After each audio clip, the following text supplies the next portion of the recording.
Hello friends, मैं हूं doctor Rajesh Gupta, आपका दोस्त चंडीगढ़ से एक नए वीडियो के साथ। मेरी आज की वीडियो का टॉपिक है positive thinking leads to super achievement. Yes my dear friends, अगर आप एक पॉजिटिव सोच में रहते हैं तो आप जिंदगी की बहुत ऊंचाइयों पर पहुंच सकते हैं। हमको हर एक ही बोलता है रिमेन इन पॉजिटिव थिंकिंग, हमेशा पॉजिटिव सोचो, नेगेटिव मत सोचो, बट हमें कोई नहीं बताता कि हम पॉजिटिव कैसे सोचते हैं। दोस्तों, हमें डॉक्टर एडवर्ड डी बोनो ने बड़े अच्छे टूल्स दिए हैं कि हम कभी भी सोचें तो पहले पॉजिटिव सोचें, नेगेटिव सोच हमारे माइंड में ना आए, लेकिन उसका लिए हमें थोड़ी सी प्रैक्टिस करनी पड़ेगी। Some people are gifted with positive and motivational thoughts, but for a normal person you have to practice for a positive thoughts, and if you practice and if you master the art of positive thinking, you will be master and super achiever in your life. How you say?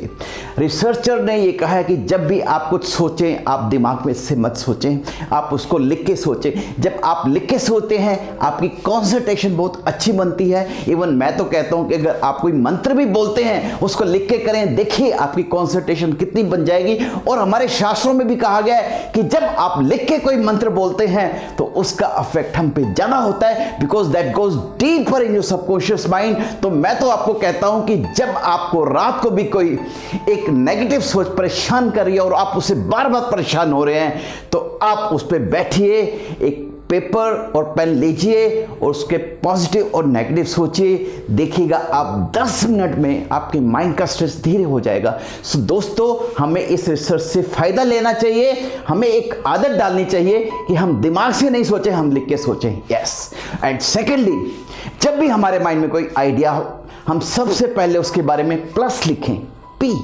और उसके बाद में जब भी कोई negative idea हो हम minus में लिखें, और उस आइडिया के बारे में अगर कुछ इंटरेस्टिंग लगे हम आई करके लिखिए। मैं आपको एक एग्जांपल देता हूं। फॉर एग्जांपल, मैं कहता हूं कि देयर इज एन आइडिया कि हम में जितनी भी बसेस चलती हैं उसमें से सारी सीट्स निकाल दी जाए।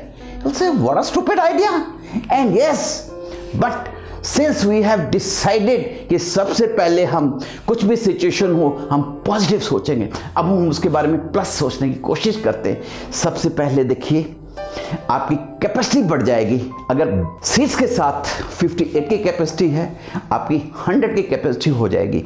Will be more economy, because अब जब 100 लोग उसमें आ सकते हैं तो उसका किराया कम हो जाएगा। Number 3, will be more active. How? हमें पता है अगर ब्रेक लगी सब ड्राइवर के ऊपर होंगे, तो इसलिए all will be very attentive. Fourthly, it will save time. How? जब हम बैठे होते हैं कोई स्टॉप आता है हम उठते हैं धीरे धीरे, बट अगर हम खड़े हैं आराम से पहुंच जाएंगे। We can do much celebration in the bus, क्योंकि जब हम 3 की बस में बैठते हैं एक दूसरे से बात करते हैं तो हमें दिक्कत आती है। लेकिन अगर बस में सीट्स नहीं होगी, we can create a circle group and we can enjoy much. देन हम उस बस को एक ट्रक की तरह यूज कर सकते हैं। जैसे कोविड में आया तो हम उसको एक मिनी हॉस्पिटल की तरह यूज कर सकते हैं। उसको अगर हम पिकनिक पे जाना चाहें तो हम मिनी हाउस भी कर सकते हैं। हम उसको एक स्टॉल की तरह भी यूज कर सके। सो देखिए दोस्तों, एक स्टूपिड आइडिया जो कि बड़ा ही वेयर्ड आइडिया लग रहा है, हम लोग से किससे प्लस पॉइंट्स निकाले। अगर हम इसमें माइनस पॉइंट्स ढूंढने की कोशिश करते हैं, yes, it will be difficult for the old persons. इसमें से लेडीज के साथ ईव टीजिंग की घटनाएं बढ़ जाएंगी। यस, पिक पॉकेट्स की हो जाएंगी। यस, लॉन्ग डिस्टेंट जो जर्नी कर रहे हैं उनके लिए प्रॉब्लम्स हो जाएंगी। सो देखिए प्लस कितने हैं, माइनस कितने हैं। अब इसमें इंटरेस्टिंग क्या है, इंटरेस्टिंग पॉइंट्स ये हैं। Can we introduce 2 type of buses. जो शॉर्ट टर्म के बसेस हैं उनमें से हम सीट्स निकाल दें। सेकेंड, जो लॉन्ग टर्म्स के उसमें सीटें रहने दें।